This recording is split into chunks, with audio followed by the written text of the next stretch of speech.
Hello student, आज हम math में कुछ ज्यामितीय परिभाषाओं के बारे में ध्यान देंगे।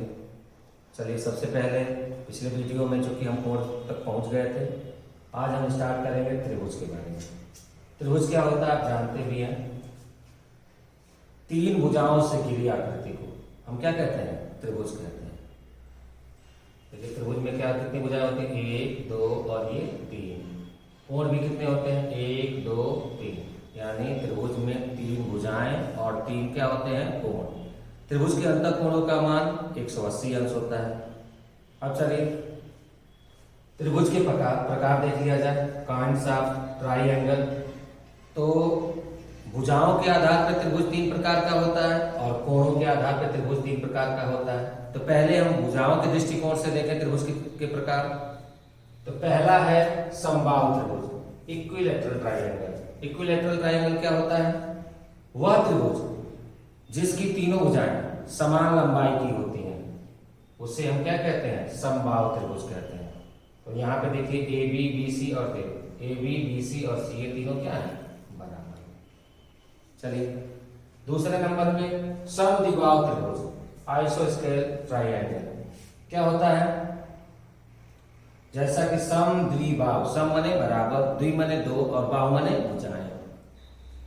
डिफिनेशन हो जाएगी, वह त्रिभुज जिसकी केवल 2 भुजाएं बराबर समान होती हैं समद्विबाहु त्रिभुज कहलाता है। यहां देखिए, यहाँ ए बी ये त्रिभुज है और इसमें ए बी और ए सी 2 बराबर भुजाएं हैं, इसलिए इसे हम कौन सा त्रिभुज कहेंगे? समद्विबाहु त्रिभुज। विषम बाहु त्रिभुज, स्केलेन ट्रायंगल। विषम मने होता है भिन्न भिन्न, बाहु मने भुजाएं। और ऐसा त्रिभुज जिसकी कोई भी भुजा समान नहीं होती है विषम बाहु त्रिभुज कहलाता है। यहाँ तीनों भुजाएं हैं, A B is not equal to B C, B C is not equal to A C. तो ये हो गया आपका भुजाओं के आधार पे। अब हम पढ़ेंगे कोणों के दृष्टिकोण से।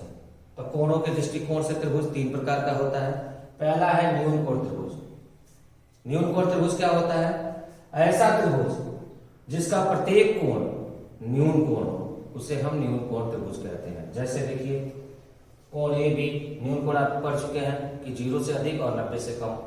ये 70, ये 60 और ये तीनों कोण न्यून कोण है। तो ये त्रिभुज क्या है? न्यून कोण त्रिभुज है। अब हम दूसरा है अधिक कोण त्रिभुज, ऑब्टयूस एंगल ट्रायंगल।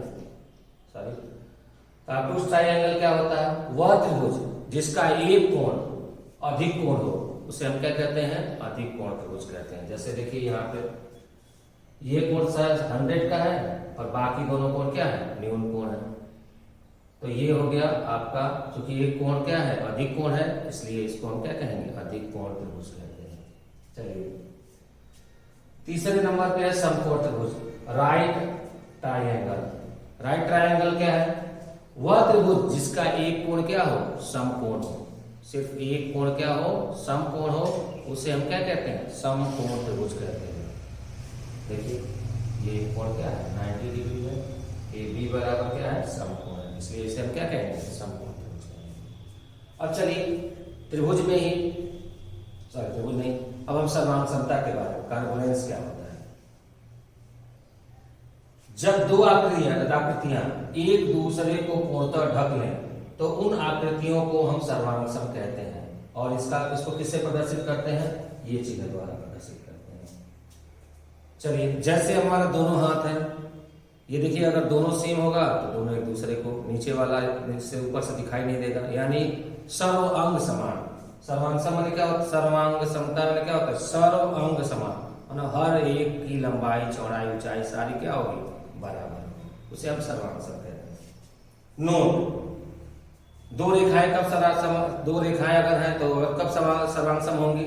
जब दोनों की लंबाइयां क्या होंगी? समान होंगी। दूसरे नंबर पे 2 कोण कब समान होंगे? जब दोनों का अंश माप क्या होगा? बराबर होगा। चलिए 2 वृत्त कब सर्वांगसम होंगे? 2 वृत्त तब सर्वांगसम होते हैं जब दोनों की त्रिज्याएं क्या होती हैं? समान होती हैं। 2 आकृतियां जो आकार तथा माप में समान होती हैं वे सर्वांगसम आकृतियां कहलाती हैं। अब चलिए आगे हम बढ़ते हैं। चूंकि हमारे सिलेबस में है त्रिभुज की सर्वांगसम होने की शर्तें, तो त्रिभुज की सर्वांगसम होने की कितनी शर्तें होती हैं? 4 शर्तें होती हैं। पहला यस से यस, साइड एंगल साइड। ये क्या है? दो त्रिभुजों में एक त्रिभुज की दो भुजा और उनके बीच का कोण दूसरे त्रिभुज की संगत भुजा और उनके बीच का कोण अलग अलग बराबर हो तो त्रिभुज क्या होता है? सर्वांगसम होता है। जैसे देखिए ये यहाँ पे ए बी पी क्यू के बराबर है, ए सी क्यू आर के बराबर है, और दोनों के बीच का कोण, ये कोण ए जो है कोण क्यू के बराबर है, इसलिए ये दोनों त्रिभुज क्या होंगे? सर्वांगसम होंगे।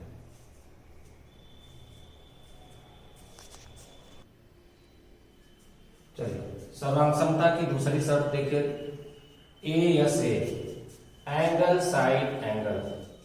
किन्हीं दो त्रिभुजों में एक त्रिभुज की एक भुजा और उसके दोनों सिरों के बने कोण दूसरे त्रिभुज की संगत भुजा और उसके दोनों सिरों पे बने कोण अगर यदि अलग अलग बराबर है तो त्रिभुज क्या होता है? सर्वांगसम होता है। जैसे यहाँ पे देखिए ए बी सी त्रिभुज है और पी क्यू आर त्रिभुज है। बीसी भुजा जो है क्यू आर के बराबर है और उसके दोनों सिरों पे बने कोण, ये वाला बी जो है क्यू के बराबर है और कोण सी जो है आर के बराबर है, इसलिए ये दोनों त्रिभुज क्या होंगे? सर्वांगसम। तीसरी शर्त yes yes yes, side side side. दो त्रिभुजों में एक त्रिभुज की तीनों भुजा दूसरे त्रिभुज की संगत तीनों भुजा के अलग अलग बराबर हो तो त्रिभुज क्या होता है? सर्वांगसम होता है। एक त्रिभुज देखिए A B C P Q are,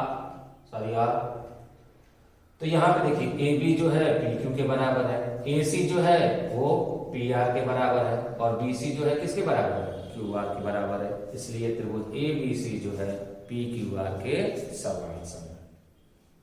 चौथा है R H S, right hypotenuse और साइड। ये समकोण त्रिभुज में लागू होता है। दो समकोण त्रिभुजों में यदि एक त्रिभुज की कर्ण वाली भुजा दूसरे त्रिभुज की कर्ण वाली भुजा तथा एक भुजा दूसरे त्रिभुज की संगत भुजा के अलग अलग बराबर हो तो त्रिभुज क्या होता है? सर्वांगसम होता है। यहाँ देखिए दो समकोण त्रिभुज हो गए तो इसका भी 90 अंश हो गया, इसका ये कोण 90 अंश हो गया। कर्ण कर्ण के बराबर है, एसी जो है पी आर के बराबर है और कोई एक भुजा बी सी क्यू आर के बराबर है, अतः त्रिभुज ए बी सी जो है पी क्यू आर के क्या है? सर्वांगसम है। अब चलिए सर्वांगसम से आगे बढ़ते हैं समरूप। समरूप क्या होता है? जैसे पता चल रहा है आदमी छोटा हो या बड़ा हो लेकिन रूप जो है उसका एक जैसा है तो उसे हम क्या कहते हैं? समरूप। परिभाषा सिमिलर की परिभाषा क्या होगी? ऐसी दो आकृतियां जो समान रूप में होती हैं समरूप कहलाती हैं। जैसे यहाँ पे देखिए ये फल है, इसकी और इसकी देखिए दोनों समान आकृतियां हैं इसलिए ये समरूप है। छोटा बड़ा से कोई मतलब नहीं, रूप समान होना चाहिए। यहाँ पे देखिए ये छोटा है ये बड़ा है लेकिन दोनों एक जैसे हैं। ये वृत्त है ये भी छोटा वृत्त है लेकिन दोनों एक जैसे हैं इसलिए क्या है? समरूप है। ये गिलास है ये बड़ा है ये छोटा है लेकिन दोनों एक जैसे हैं इसलिए ये क्या है? समरूप है। अब चलिए दो सर्वांगसम आकृतियां समरूप होती हैं लेकिन यह आवश्यक नहीं है कि जो समरूप हो वो सर्वांगसम भी हो। ठीक। अब चलिए दो त्रिभुज कब समरूप होते हैं? दो त्रिभुज के समरूप होने की दो शर्तें होती हैं। पहला, एक त्रिभुज के तीनों कोण दूसरे त्रिभुज के संगत तीनों कोणों के बराबर हो तो त्रिभुज क्या होता है? समरूप होता है। दूसरी कंडीशन क्या है? एक त्रिभुज की तीनों भुजाएं दूसरे त्रिभुज की संगत तीनों भुजाओं में अगर अनुपात समान है, संगत भुजाओं अगर अनुपातिक हैं, समान अनुपात में है तो वो त्रिभुज क्या होता है? समरूप होता है। यहाँ देखिए कंडीशन ए बी सी और पी क्यू आर दो समरूप त्रिभुज हैं तो कोण ए बराबर पी, कोण बी बराबर कोण क्यू, कोण सी बराबर कोण आर, यानी संगत कोण क्या है? बराबर है। और भुजाएं संगत भुजाएं अनुपातिक है यानी ए बी बटा में पी क्यू बराबर बी सी बटा में क्यू आर बराबर ए सी बटा में पी आर, यानी संगत भुजाएं अनुपातिक है इसलिए त्रिभुज क्या होगा? समरूप होगा। चलिए इसी क्रम में हम आगे बढ़ते हैं पाइथागोरस की प्रमेय। पाइथागोरन थ्योरम, ये पाइथागोरस जो वैज्ञानिक हैं ये एथेंस के थे और उन्हीं के नाम पे पाइथागोरस थ्योरम बना है। तो उन्होंने क्या दिया था ये पाइथागोरस का थ्योरम जो है समकोण त्रिभुज पे लागू होता है कि यदि किसी समकोण त्रिभुज के कर्ण वाली भुजा, सबसे बड़ी कर्ण वाली भुजा पर 90 अंश के सामने की जो भुजा होती है उसे हम कर्ण कहते हैं, कर्ण वाली भुजा पे बने वर्ग का क्षेत्रफल शेष दो भुजाओं, शेष दो भुजा कौन, एक ये और एक ये, एक सी भुजा और बी भुजा, शेष दो भुजाओं पर बने वर्गों के क्षेत्रफल के योगफल के बराबर होता है। तो त्रिभुज क्या होता है, सॉरी फिर से एक बार देखें, समकोण त्रिभुज में कर्ण पर बने वर्ग का क्षेत्रफल शेष दो भुजाओं पर बने वर्गों का क्षेत्रफल के योग के बराबर होता है। यह है हमारा पाइथागोरस का प्रमेय। अर्थात यहाँ देखिए, इसका वर्ग करेंगे तो ए स्क्वायर होगा, शेष दो भुजाओं सी का वर्ग करेंगे तो सी का स्क्वायर हो जाएगा, इस बी भुजा का वर्ग करेंगे तो बी का स्क्वायर हो जाएगा, यानी ए स्क्वायर बराबर बी स्क्वायर प्लस सी स्क्वायर। अगर इसको हम नाम के रूप में लिखें तो कर्ण का स्क्वायर बराबर लंब का स्क्वायर धन आधार का स्क्वायर। पाइथागोरस प्रमेय का विलोम देख लें।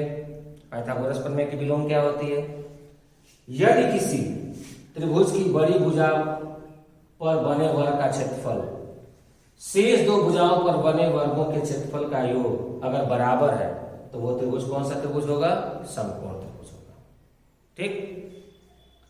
पाइथागोरियन ट्रिक, यदि ए बी सी में ए स्क्वायर बराबर बी स्क्वायर प्लस सी स्क्वायर है तो ए बी सी को हम क्या कहते हैं, पाइथागोरियन ट्रिक कहते हैं। फिर यदि इसमें अगर कोई के एक धन पूर्णांक है, तीनों में अगर हम किसी एक निश्चित नियत कांस्टेंट धन पूर्णांक का गुणा करते हैं तो भी उसके बाद जो पाइथागोरियन ट्रिक होगा उसमें कोई परिवर्तन, मतलब वो पाइथागोरियन ट्रिक ही रहेगा। जैसे एग्जांपल के तौर पे 3, 4 और 5 पाइथागोरियन ट्रिक है, तो यदि इनमें हम 2 का गुणा, प्रत्येक में 2 का गुणा कर देंगे तो 3 में गुणा करेंगे तो 6 हो जाएगा, 4 में गुणा करेंगे तो 8 हो जाएगा, 5 में गुणा करेंगे तो 10 हो जाएगा। यानी बड़ी वाली भुजा 10 का वर्ग बराबर 8 का वर्ग धन 6 का वर्ग, 10 का वर्ग 100, 8 का 64, 7 36 और ये बराबर दोनों इक्वल, यानी लेफ्ट हैंड साइड भी 100 हो गया और राइट हैंड साइड भी क्या हो गया, 100 हो गया। अब एक और नया देखिए तर्क, उसी पाइथागोरस के थ्योरम के आधार पर ही किसी बिंदु में किसी, अब हम देखिए एक चीज इसमें, इसको समझने से पहले सबसे पहले देख लें कि किसी समकोण त्रिभुज में जो 90 अंश के सामने वाली भुजा होती है वो क्या होती है, उस त्रिभुज में सबसे बड़ी होती है। तो इसी के आधार पे हम एक आर्टिकल है, किसी बिंदु से किसी रेखा को मिलाने वाले समस्त रेखाओं में जो सबसे छोटी रेखा होती है वो क्या होती है, लंब होती है। अब यहाँ पे देखिए, हमने ये पी बिंदु से ये रेखा को सारे को मिलाया है, यहाँ पे हमने पी बिंदु से पी क्यू को मिलाया है, पी एम को मिलाया है, पी एन को मिलाया है, पी आर को मिलाया है, पी आर को मिलाया और पी टी।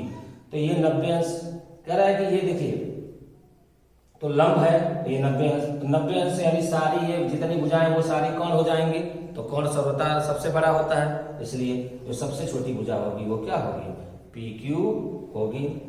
धन्यवाद।